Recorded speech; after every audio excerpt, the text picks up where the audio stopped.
이거 반품되나요? 그건 내가 준 생일 선물 아니야? 어떻게 내가 준 생일 선물을 현금으로 바꿔? 미안해. 저는 제 손으로 제 과거를 지운 사람입니다.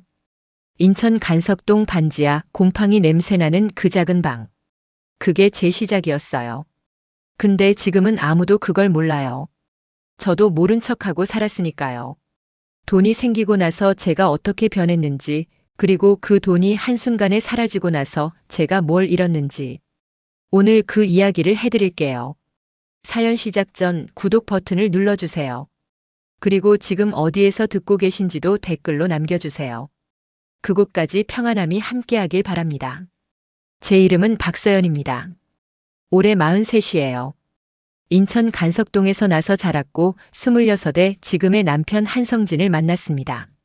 남편이 처음 스타트업을 차렸을 때만 해도 저희는 신혼집 보증금도 부모님께 빌려야 했어요. 라면 2개를 사면서 하나를 다시 내려놓던 그 시절이 있었죠. 그런데 어느 순간부터 세상이 달라졌습니다. 남편 회사에 투자자들이 몰리기 시작하면서 통장 숫자가 바뀌더니 우리는 어느새 인천 송도 고급 아파트 47층에 살고 있었어요. 아이 학교 엄마들한테 남편 회사 얘기가 나오면 자연스럽게 분위기가 달라졌고 저도 그 달라진 분위기가 싫지 않았습니다. 아니, 솔직히 말하면 좋았어요. 그게 문제였죠. 그날도 저는 현대백화점 명품관에 있었어요. 매장 매니저가 제 연락을 받고 미리 빼놓은 재킷을 찾으러 간 거였는데 이제 막 입사한 것 같은 어리고 긴장해 보이는 직원이 카운터를 보고 있더군요. S 사이즈로 주세요. 직원이 난처한 표정을 지었습니다. 죄송합니다, 고객님. 현재 매장에 있는 사이즈는 모두 진열된 상품뿐입니다. 라는 말이 돌아왔어요. 저는 반사적으로 말했습니다. 나 박서연인 거 몰라요? 여기 VIP인데. 직원이 얼굴을 붉혔어요. 정말 죄송합니다, 고객님. 제가 오늘 첫 출근이어서요. 바로 확인해 볼게요. 그 신입 직원이 모른다고 했을 때 저는 왜 그렇게 발끈했을까요? 지금 생각하면 창피한 일인데 그때는 당연한 대우를 못 받은 것처럼 느껴졌어요. 오늘이 첫날이라면 내가 마지막 날도 만들어줄 수 있어요. 라는 말이 입 밖으로 나와버렸습니다. 그 말이 입에서 나오는 순간 저도 약간은 알았어요. 좀 심하다는 걸. 근데 멈출 생각은 없었습니다. 멈추면 뭔가 무너질 것 같은 느낌이 항상 있었거든요. 그 느낌이 뭔지 그때는 몰랐어요. 직원이 매장 안쪽으로 들어간 사이 저는 계산대 쪽에서 익숙한 얼굴을 발견했어요. 윤미영. 초등학교 때부터 같은 동네에서 자란 친구였어요. 미영이는 어릴 때부터 마음 따뜻하고 성실한 애였는데 저랑 달리 형편이 넉넉지 않은 집에서 쭉 살아왔습니다. 그날 미영이는 무언가를 들고 계산대에 서 있었는데 가까이 가보니 제가 지난주 생일에 선물로 준 운동화였어요. 사줄 때 저는 그 운동화가 어떤 의미인지 별로 생각하지 않았어요. 그냥 비싸면 좋은 선물이라고 생각했으니까요. 반품 절차에 대해 묻고 있더군요. 속에서 뭔가가 치밀었습니다. 그게 걱정인지 서운함인지 분노인지도 모른 채 저는 미영이를 불렀어요. 미영이는 저를 보자마자 얼굴이 붉어졌습니다. 어쩌다 그 신발을 들고 여기 있게 됐는지 작은 목소리로 설명했어요. 신발이 너무 예뻐서 집에 가서도 한참을 들여다봤다고 했어요. 근데 100만 원짜리 운동화를 신고 다닐 형편이 아니라고 했어요. 그 돈이면 한 달 생활비인데 그냥 신고 다니기엔 마음이 불편하다고요. 저는 그 말을 듣고도 공감하지 못했어요. 그래도 그렇지 어떻게 내가 준 선물을 현금으로 받고. 솔직히 좀 그렇다 미영아. 말하고 나서 미영이 얼굴이 굳는 걸 봤는데도 저는 돌아섰습니다. 매장 직원을 향해 빨리 재킷 가져오라고 손짓하면서요. 미영이가 뭐라고 했는지 그때는 잘 들리지도 않았어요. 아니, 듣고 싶지 않았던 것 같습니다. 집으로 돌아오는 길에 남편한테 전화가 왔어요. 회사 일로 잠깐 늦겠다는 말이었는데 목소리가 평소랑 달랐습니다. 뭔가 할 말이 있는 것 같은데 하지만 차마 못하고 있는 것 같은 느낌이었어요. 저는 그냥 넘겼어요. 집에 오면 얘기하겠지 싶어서요. 그날 저녁 집에서는 또 다른 일이 터졌습니다. 가사도우미 박순자 씨가 주방을 정리하다가 도자기 그릇 세트를 떨어뜨렸어요. 이탈리아에서 직접 공수해 온 거였는데 접시 하나가 바닥에 떨어지면서 산산조각이 났습니다. 아줌마 손에서 피가 났어요. 깨진 조각에 손을 베인 거였는데 저는 그것보다 깨진 접시가 먼저 눈에 들어왔습니다. 그게 얼마짜리인지 알아요? 한 세트에 400만 원이에요. 400만 원. 아줌마는 손을 천으로 누르면서 죄송하다고 꼭 변상하겠다고 했어요. 목소리가 떨렸습니다. 저는 그 떨림을 보면서도 멈추지 않았어요. 변상은 무슨? 그 돈이 어딨어요? 이거 아무 데서나 파는 거 아니라고요. 남편이 그때 들어왔습니다. 상황을 보더니 조용히 아줌마한테 구급상자를 가져다 줬어요. 그러고는 저한테 낮은 목소리로 말했죠. 그릇은 다시 사면 되잖아. 지금 제일 중요한 게 뭔지 봐. 저는 그 말이 내 편을 안 들어주는 것처럼 느껴져서 방으로 들어가 버렸어요. 아줌마가 흘린 피 묻은 천 조각이 주방 타일 위에 남아있는 걸 나중에 봤는데 그때도 저는 그냥 치우라고만 했습니다. 그게 얼마나 못된 짓이었는지는 한참 후에야 알게 됩니다. 그날 밤 남편은 소파에 앉아 오래 침묵했어요. 저는 드라마를 틀어놓고 있었는데 남편이 말을 꺼냈습니다. 여보, 회사 일이 좀 복잡해졌어.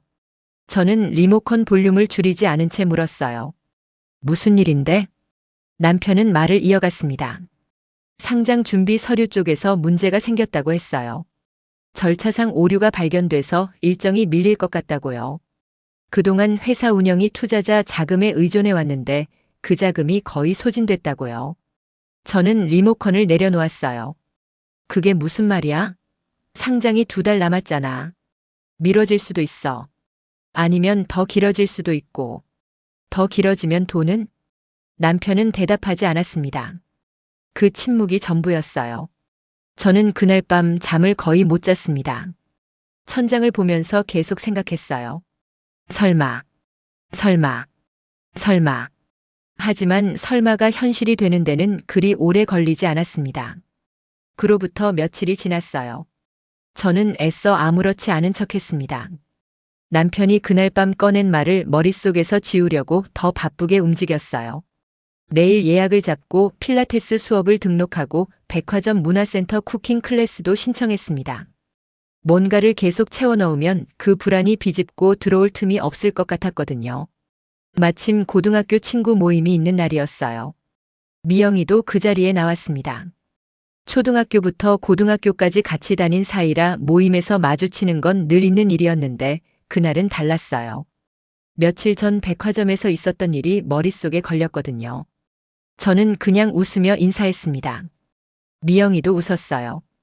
괜찮은 척 서로 웃는 그런 어색한 분위기가 모임 내내 이어졌죠. 모임이 끝나고 주차장으로 내려가는 길에 미영이가 저한테 말을 걸었어요. 서연아, 아까는 나도 어색했는데. 솔직히 그날 백화점에서 내 말이 많이 걸렸어. 저는 가방끈을 고쳐 잡으며 대답했습니다. 걸릴 게 뭐가 있느냐고 솔직하게 말한 거라고요. 미영이는 잠깐 저를 바라봤어요. 그러더니 조용하게 하지만 분명한 목소리로 말했습니다. 너 나한테 촌스럽다고 했잖아. 그런 말 한 적 없어. 뉘앙스가 그랬잖아, 서연아. 받은 선물을 반품하는 게 얼마나 창피한 일이냐는 식으로. 나도 자존심 있어.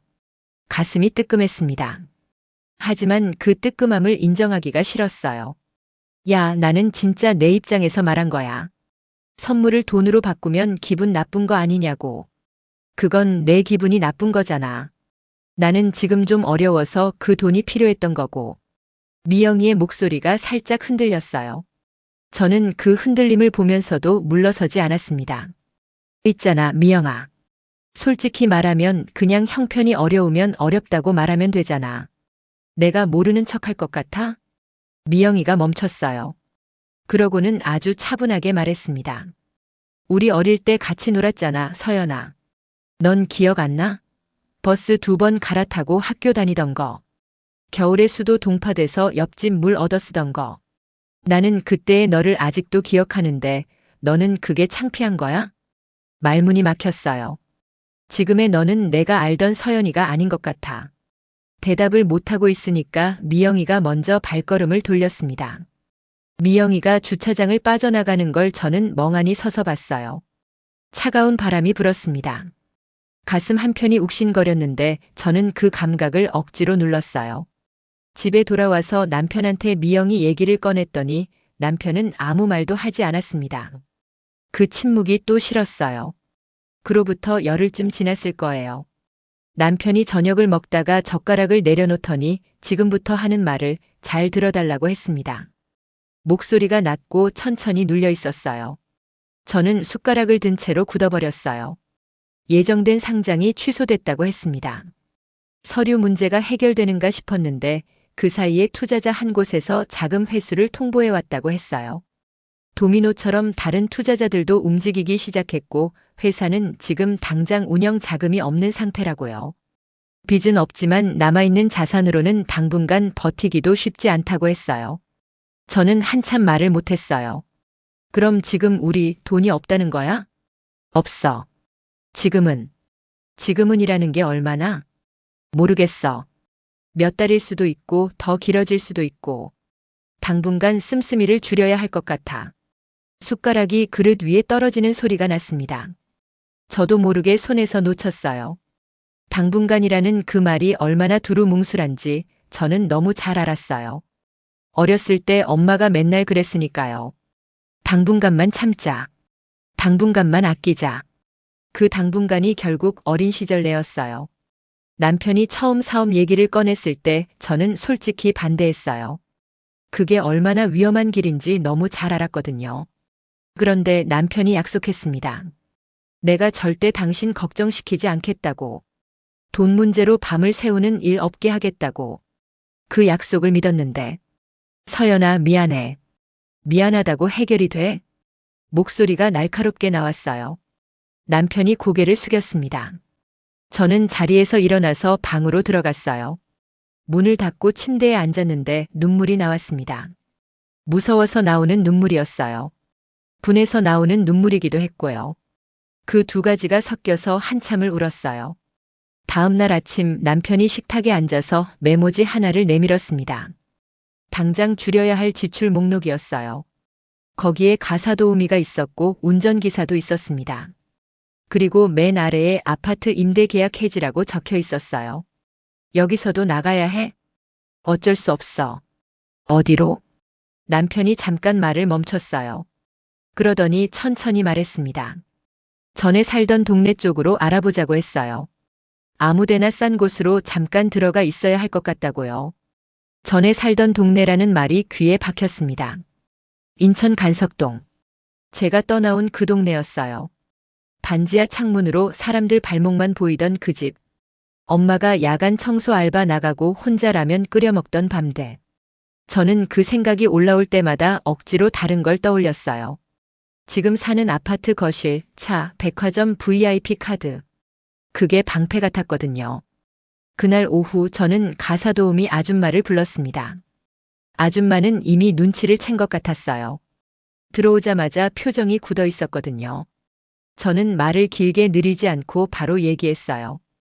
회사 사정이 어렵게 됐다고 이번 달까지만 나와줘야 할 것 같다고 했어요. 아줌마는 알겠다고 했습니다. 딱 그 한마디만 하고 돌아서는 아줌마의 등을 보면서 저는 그 이탈리아 그릇이 생각났어요. 피 흘리는 손의 구급 상자보다 그릇값을 먼저 따졌던 제 목소리가 귀에 다시 들렸습니다. 미안하다는 말을 해야 한다고 생각했어요. 그런데 입이 열리지 않았어요. 아줌마는 그냥 그렇게 나가버렸고 저는 혼자 거실에 남아 있었습니다. 운전기사한테는 남편이 직접 전화를 했어요. 10년 넘게 함께 했는데 전화를 끊고 나서 남편이 말했습니다. 오히려 사장님 힘내시라고 하더라고 했다고요. 전화를 끊고 남편이 화장실에 들어가서 한참 나오지 않았습니다. 물소리가 나지 않았어요. 저는 그 앞에 서서 아무 말도 못했습니다. 이사 날짜가 정해졌어요. 보름 뒤였습니다.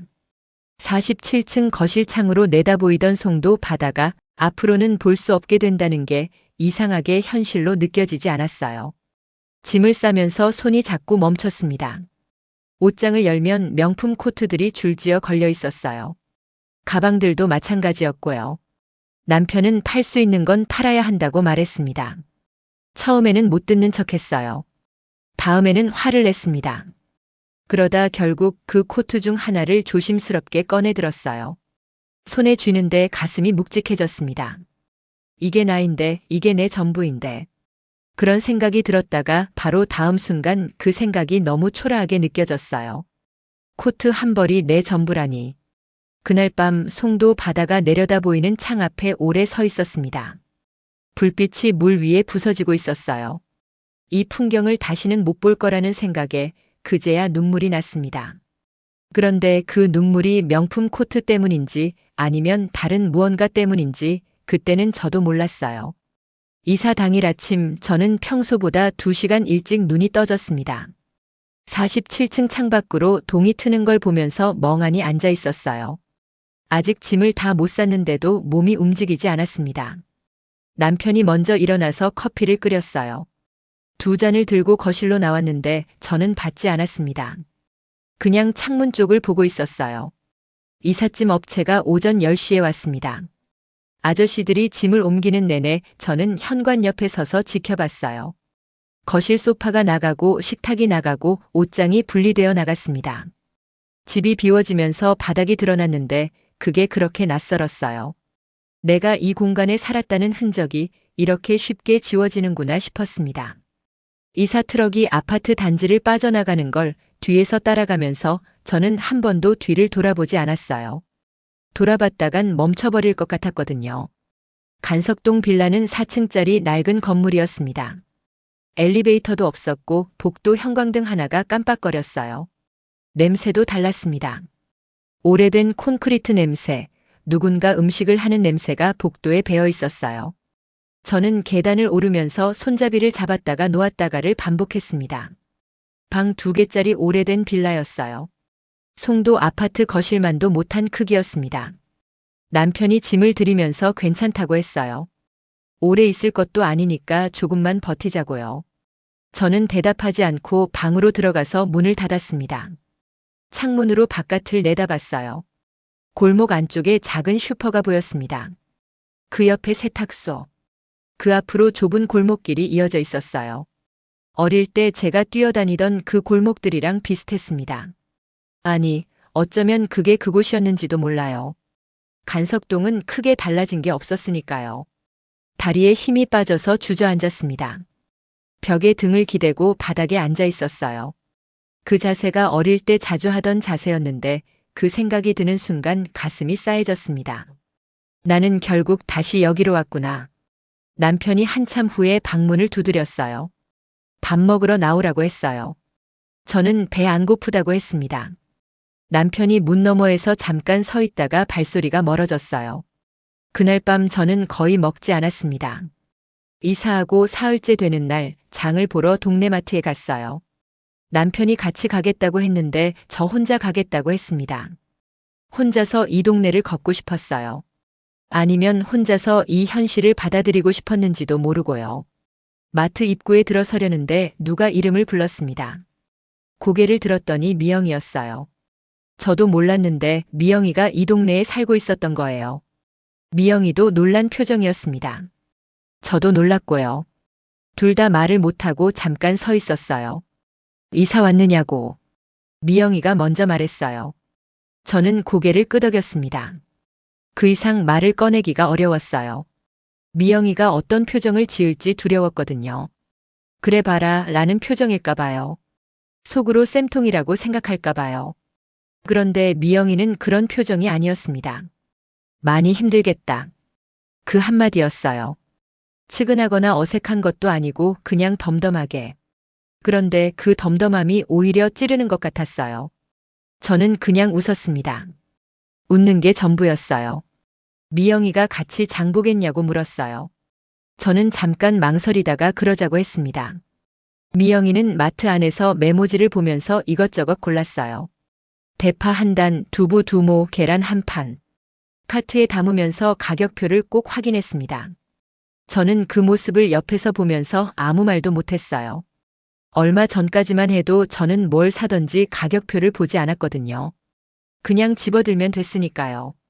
계산대 앞에서 미영이가 지갑을 꺼내는데 카드를 한참 고르더군요. 저는 그 장면이 마음에 걸렸어요. 그날 백화점에서 미영이가 운동화를 반품하려고 했던 게 다시 떠올랐습니다. 계산을 하고 나서 마트 밖에서 잠깐 섰어요.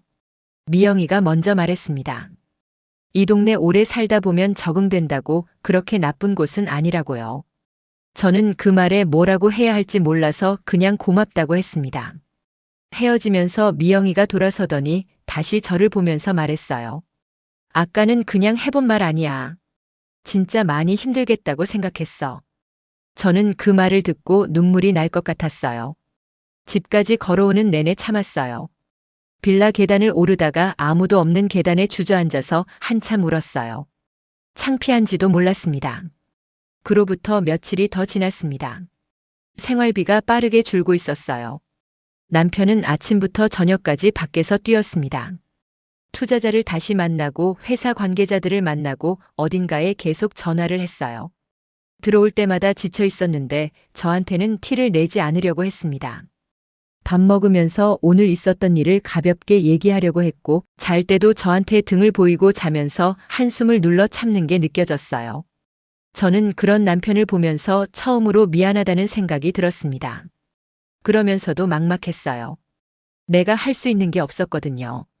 아이 학원비는 아무리 줄였다고 해도 나가야 했고 공과금이나 기본적인 생활비는 나가야 했습니다. 서연이 너도 뭔가 알아봐야 할 것 같다고 남편이 말했어요. 일자리 얘기였습니다. 저는 대학 졸업하고 짧게 회사에 다녔는데 그게 거의 15년 전 일이었어요. 그 이후로 줄곧 집에 있었습니다. 이력서에 쓸 게 없었어요. 나이는 43이고 경력 공백은 15년이고 며칠 동안 취업 사이트를 들락거렸습니다. 할 수 있는 게 없었어요. 아니, 정확히는 내가 할 수 있을 거라고 생각하는 게 없었어요. 자격증도 없고 기술도 없고 유통 쪽 단기 아르바이트 공고를 보다가 창을 닫았습니다. 이걸 내가 한다고? 그런 생각이 드는 내가 또 창피했어요. 어느 날 오후 저는 백화점에 갔습니다. 팔아야 할 가방이 몇 개 있었어요. 중고 명품 거래를 해주는 곳이 백화점 근처에 있었거든요. 가방을 종이 쇼핑백에 넣어서 들고 나갔는데 버스를 탔습니다. 오랜만에 타는 버스였어요. 카드를 대는데 손이 어색했습니다. 백화점 앞에 내렸더니 입구 쪽에 예전에 제가 자주 찾던 매장의 매니저가 다른 사람과 얘기를 나누는 게 보였어요. 저는 반사적으로 방향을 틀었습니다. 마주치고 싶지 않았어요. 중고 명품 매장에 가방을 맡겼습니다. 담당 직원이 가방을 꼼꼼히 살피더군요. 정품 확인을 해야 한다고 검수 후 연락을 드리겠다고 했습니다. 저는 고개를 끄덕이면서 뒤돌아섰는데 갑자기 한 가지 생각이 들었어요. 저 안에 가서 그냥 뭔가 하나 사면 안 될까? 돈도 없는데 말도 안 되는 생각인 줄은 알았어요. 그런데 발이 저절로 백화점 안쪽으로 향했습니다. 오래된 습관이라는 게 이렇게 무섭더군요. 명품관 쪽으로 걸어 들어갔어요. 진열대에 놓인 가방들, 스카프들, 코트들을 보는데 손이 근질거렸습니다. 그런데 동시에 가격표가 눈에 들어왔어요. 예전에는 보이지도 않던 가격표가. 저는 아무것도 사지 않고 그냥 걸었어요. 한 바퀴 돌다가 계산대 앞을 지나는데 직원 하나가 저를 알아봤습니다. 예전에 몇 번 마주친 적 있는 직원이었어요. 어머, 박서연 고객님 아니세요? 오랜만이에요. VIP룸으로 안내해 드릴까요? VIP룸. 그 단어가 전에는 당연하게 들렸는데 지금은 다르게 들렸어요. 아니요, 괜찮아요. 그냥 둘러보는 거예요. 저는 조금 더 걷다가 결국 스카프 하나를 집어들었어요. 가격을 보지 않고 집었는데 가격표를 보니 48만 원이었습니다. 내려놓았어요. 내려놓는 순간 뒤에서 직원 목소리가 들렸습니다.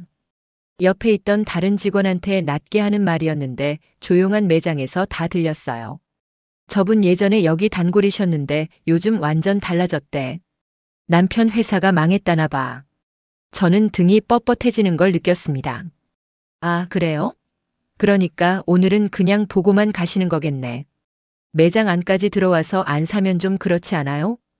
피가 얼굴로 올라오는 게 느껴졌습니다. 돌아서서 뭔가 말하고 싶었어요. 그런데 무슨 말을 할 수 있었겠어요. 틀린 말이 아니었으니까요. 저는 그냥 걸어서 나왔습니다. 백화점 밖 벤치에 앉았어요. 빈 쇼핑백을 무릎 위에 올려놓고 한참 그냥 앉아 있었습니다. 쇼핑백을 들고 웃으면서 전화를 하면서 사람들이 지나다녔어요. 다들 평범한 오후를 보내고 있었는데 저 혼자만 멈춰 있는 것 같았습니다. 그때 핸드폰이 울렸어요. 남편이었습니다. 받자마자 목소리가 달랐어요. 들뜬 것도 아니고 침착하게 누르고 있는 것 같은 목소리였습니다. 여보, 지금 어디야? 백화점 앞에 있어. 거기에 있어. 내가 지금 그쪽으로 갈게. 무슨 일이야? 가서 얘기할게. 아주 중요한 거야. 전화가 끊겼습니다. 저는 핸드폰을 쥔 채로 멍하니 앉아 있었어요. 중요한 거라는 말이 좋은 건지 나쁜 건지 알 수 없었습니다. 좋은 소식이면 얼마나 좋을까. 그런데 지금까지 중요한 거라는 말이 좋은 적이 없었으니까요. 벤치 위로 오후 햇살이 기울어져 있었어요. 저는 그 빛을 보면서 남편이 오기를 기다렸습니다. 남편이 백화점 앞에 나타났을 때 남편은 벤치에 앉지도 못했습니다. 숨을 고르는 것처럼 보였어요. 넥타이를 살짝 느슨하게 풀면서 제 앞에 와 섰는데 표정을 읽을 수가 없었습니다. 좋은 건지 나쁜 건지. 저는 그냥 남편의 얼굴만 봤어요. 남편이 제 옆에 앉았습니다. 한 박자 쉬더니 말했어요. 여보, 오늘 미팅이 있었어. 알아, 당신이 아침에 나가면서 말했잖아. 거기서 얘기가 잘 됐어. 새 투자자가 들어오기로 했고 거기에 맞춰서 상장 일정을 다시 짜기로 했어. 저는 그 말을 한 번 더 머릿속으로 돌렸습니다. 그럼 그게 다시 된다는 거야? 될 거야. 이번엔 진짜야. 가슴이 쿵 하고 내려앉는 것 같았어요. 안도인지 허탈인지 모를 감각이었습니다. 눈물이 올라오는 걸 억눌렀어요. 남편이 제 손을 잡았습니다. 거칠어진 손이었어요. 예전엔 몰랐는데 이 몇 달 사이에 손이 많이 거칠어져 있었습니다. 그 손을 쥐면서 저는 그제야 실감했어요. 남편도 참 많이 버텼구나. 미안해. 제가 먼저 말했습니다. 내가 너한테 미안한 거지. 내가 미안해. 많이 힘들었지? 남편이 아무 말 없이 제 손을 더 꽉 쥐었습니다. 백화점 앞 벤치에 두 사람이 그렇게 한참을 앉아 있었어요. 지나가는 사람들은 우리를 보지 않았습니다. 그냥 평범한 오후 풍경 속에 우리도 그냥 있었어요. 그로부터 며칠이 지났습니다. 상장 일정이 다시 잡혔다는 소식이 퍼지면서 남편 주변이 바빠지기 시작했어요. 전화가 늘었고 미팅이 생겼고 예전 투자자 중 몇몇이 다시 연락을 해왔습니다. 남편은 바빠졌지만 표정이 달라졌어요. 어두운 게 거친 얼굴이었습니다. 저는 그 모습을 보면서 이상한 기분이 들었어요. 기쁜 건 맞았습니다. 그런데 동시에 뭔가 껄끄러웠어요. 다시 돈이 생기면 또 그전으로 돌아가게 되는 건 아닐까? 백화점에서 가격표를 보지도 않고 물건을 집어들고 신입 직원한테 목소리를 높이고 오래된 친구를 내려다보는 그런 사람으로 그 생각이 드는 게 두려웠어요. 남편한테 말했습니다. 다시 잘 되면 좋겠는데 나는 예전처럼 되고 싶지 않다고 했습니다. 남편이 잠깐 저를 봤어요. 그러더니 웃었습니다. 그런 말을 하는 사람이라면 예전으로는 안 돌아갈 거야. 저는 그 말을 오래 생각했습니다. 미영이가 딸 은비의 생일이라고 주말에 함께 식사하자고 했어요. 미영이가 며칠 전에 슈퍼 앞에서 마주쳤을 때 말해줬어요. 부담 갖지 말고 얼굴만 비추면 된다고요. 저는 가겠다고 했습니다. 선물을 사러 동네 문구점에 갔어요. 예전 같았으면 백화점에서 아이브랜드 화장품 풀세트를 샀을 거예요. 그런데 지금 제 손에 들린 건 예쁜 스케치북 한 권과 색연필 세트였습니다. 계산하면서 가격을 봤더니 18,000원이었어요. 잠깐 망설였습니다. 이걸로 괜찮을까? 그런데 이상하게 손에서 내려놓지 않았어요. 계산을 했습니다. 미영이네 집은 같은 골목 안쪽이었어요. 빌라 입구에 들어서니 아이들 웃음소리가 들렸습니다. 좁은 거실에 풍선이 몇 개 달려 있었고 작은 케이크가 식탁에 놓여 있었어요. 미영이가 앞치마를 두르고 나왔습니다.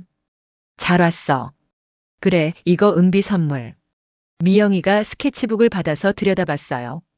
잠깐 말이 없더니 웃었습니다. 잘 골랐다. 은비가 그림 그리는 거 좋아하거든. 저는 그 말에 가슴이 좀 풀렸어요. 거실 한쪽에 자리를 잡고 앉았습니다. 아이들이 뛰어다니고 미영이가 부엌에서 음식을 날랐어요. 저도 거들겠다고 했더니 미영이가 됐다고 했습니다. 그냥 앉아 있으라고. 미영이가 컵에 음료를 따라서 내밀었어요. 저는 받으면서 미영이한테 말했습니다. 내가 그때 백화점에서 한 말 진짜 미안해. 미영이가 컵을 들고 자리에 앉았어요. 표정이 굳지도 않고 풀어지지도 않았습니다. 그냥 들었어요. 우리 어릴 때 같이 어렵게 살았던 거 내가 창피한 건 아니야. 근데 부자가 되고 싶었던 것만큼 그 시절이랑 멀어지고 싶었나 봐. 그 시절이 두려웠던 것 같아. 다시 그렇게 될까 봐. 미영이가 잠깐 음료를 마셨어요. 나는 그때 내가 날 무시한다고 생각했어. 근데 지금 보면 너는 그냥 겁이 많았던 것 같다. 맞아, 겁이 났었어. 나도 겁 많아. 매달 대출금 내면서 통장 보는 게 두렵거든. 근데 어쩌겠어. 그냥 버티는 거지. 저는 그 말을 듣고 아무 말도 못했습니다. 창 너머로 아이들이 뛰어노는 소리가 들렸어요. 은비가 스케치북을 들고 환하게 웃는 게 보였습니다. 그 웃음이 예뻤어요. 미영이가 말했습니다. 그 운동화 같이 들어있던 선물 교환권으로 제일 저렴한 손수건으로 교환했어. 그러고 나서 솔직히 좀 속상해서 울었어. 미안해. 울고 나서 그 남은 돈으로 은비 학원비 냈어. 잘 됐지 뭐. 미영이가 웃었습니다. 저도 웃었어요. 눈물이 날 것 같았는데 웃음이 먼저 나왔습니다. 미영이도 쉽지 않은 형편이었어요. 남편 사업이 오래 안 풀리면서 살림이 빠듯하다는 건 알고 있었습니다. 뭐 어떻게든 살게 되더라. 저는 그 말이 되게 단단하게 들렸어요. 미영이는 원래 그런 사람이었는데 제가 그걸 너무 오래 잊고 있었던 것 같았어요. 그게 우리 화해였어요. 말이 많지도 않았고 극적이지도 않았습니다. 그냥 컵을 들고 나란히 앉아서 아이들이 노는 걸 보면서 얘기했습니다. 은비의 생일 파티가 끝나고 집을 나서는데 미영이가 현관까지 따라 나왔습니다. 서연아, 다시 잘 되면 나 잊지 마. 저는 돌아섰어요. 잊을게. 미영이가 눈을 약간 크게 떴습니다. 저는 웃으면서 말했어요. 어렸을 때부터 볼 꼴 못 볼 꼴 다 보고 산 사람을 어떻게 잊어. 못 잊어. 미영이가 픽 웃더니 손을 흔들었습니다. 저도 손을 흔들었어요. 골목을 걸어 나오면서 하늘을 봤습니다. 저녁 하늘이 분홍빛으로 물들어 있었어요. 간석동 골목 하늘이 이렇게 예쁜 걸 지금껏 몰랐습니다. 어릴 때 이 동네에서 뛰어다니던 아이가 있었어요. 가난이 창피했고 달동네가 창피했고 라면 한 봉지 살 돈을 손에 쥐고 슈퍼에 가던 그 길이 창피했던 아이. 그 아이가 저였습니다. 그 아이가 틀린 게 아니었는데 저는 잠깐 그 자리에 서 있었어요. 골목 끝에서 아이들 소리가 들렸습니다. 어딘가에서 저녁을 하는 냄새가 났어요. 문구점 불빛이 켜져 있었습니다. 다 익숙한 것들인데 오늘은 다르게 보였어요. 발걸음을 옮겼습니다. 남편이 기다리고 있을 거였어요. 그로부터 몇 주가 지났습니다. 남편 회사 재상장이 확정됐어요. 서류가 통과되고 날짜가 정해지고 예전 투자자들이 돌아왔습니다. 이제 다시 시작이라고. 남편은 조용히 저한테 말했어요. 저는 이번엔 다르게 반응했습니다. 저희는 아직 간석동에 있었어요. 조금 더 넓은 곳으로 이사를 알아보고 있었지만 아직 결정은 못했습니다. 좀 더 있어보고 급하게 움직이고 싶지 않아. 남편이 고개를 끄덕였어요. 그러면서 웃었습니다. 오랜만에 보는 편한 웃음이었어요. 저는 그날 예전 집 가사도우미 박순자 씨한테 연락했습니다. 마지막 날 하지 못했던 말을 하고 싶었어요. 전화를 받자마자 아줌마 목소리가 들렸는데 저는 말을 꺼내는데 한참 걸렸습니다. 아줌마, 그때 그릇 깨졌을 때 제가 너무 심하게 했어요. 손도 다치셨는데 괜찮으시냐고. 그 말을 못했어요. 전화 저편에서 잠깐 침묵이 흘렀어요. 괜찮아요, 사모님. 아니요, 제가 죄송했어요. 또 침묵이 있었습니다. 그러더니 아줌마가 말했어요. 저 요즘 다른 곳에서 잘 있어요. 걱정 안 하셔도 돼요. 저는 고맙다고 했습니다. 잘 지내시라고 했어요. 전화를 끊고 나서 한참 핸드폰을 들고 있었어요. 늦었지만 사과한 것과 안 한 것은 달랐습니다. 그날 저녁 빌라 옥상에 올라갔어요. 남편이 옆에 있었습니다. 둘 다 말이 없었어요. 간석동 골목 불빛들이 내려다 보였습니다. 작고 노란 불빛들이 여기저기 켜져 있었어요. 저는 어릴 때 이 동네를 벗어나고 싶어서 얼마나 애를 썼는지 모릅니다. 더 멀리 가야 한다고, 더 높이 올라가야 한다고. 그게 성공이라고 생각했어요. 그런데 지금 이 불빛들을 보면서 드는 생각은 달랐습니다. 낮은 건물들 사이로 편의점 간판이랑 오래된 분식집 불빛이랑. 저는 그 불빛들을 보면서 어렸을 때 생각이 났어요. 미영이랑 고무줄놀이 하면서 배꼽이 빠지도록 웃던 것, 슈퍼에서 아이스크림 하나 사서 나눠 먹으며 깔깔거리며 웃던 것, 엄마가 야간 알바 나가기 전에 끓여주던 계란찜. 나쁜 기억만은 아니었는데 저는 그걸 너무 오래 나쁜 것으로만 기억했던 것 같았어요. 이 골목이, 이 불빛이 생각보다 나쁘지 않다는 걸 그날 처음으로 제대로 느꼈습니다. 어떤 사람들은 성공을 올라가는 것으로만 생각해요. 더 높은 곳, 더 비싼 것, 더 넓은 집. 근데 저는 간석동으로 내려와 보고 나서야 알았어요. 진짜 올라가는 건 높은 데 사는 게 아니라 낮은 데 있던 나를 부끄러워하지 않는 거라는 걸 저는 그게 조금 이해가 됐어요. 남편이 제 어깨에 손을 얹었습니다. 저는 그 손을 느끼면서 오래 서 있었어요. 오늘 박서연 씨의 이야기는 여기서 마무리됩니다. 돈이 많아도 없어도 결국 우리 곁에 남는 건 사람이라는 걸. 박서연 씨가 골목 불빛들을 보면서 느꼈던 그 마음, 여러분도 느끼셨으면 좋겠어요. 인생 시네마에서 오늘도 여러분의 하루를 응원합니다. 다음에 또 좋은 이야기로 찾아올게요. 구독과 댓글로 함께 해주세요.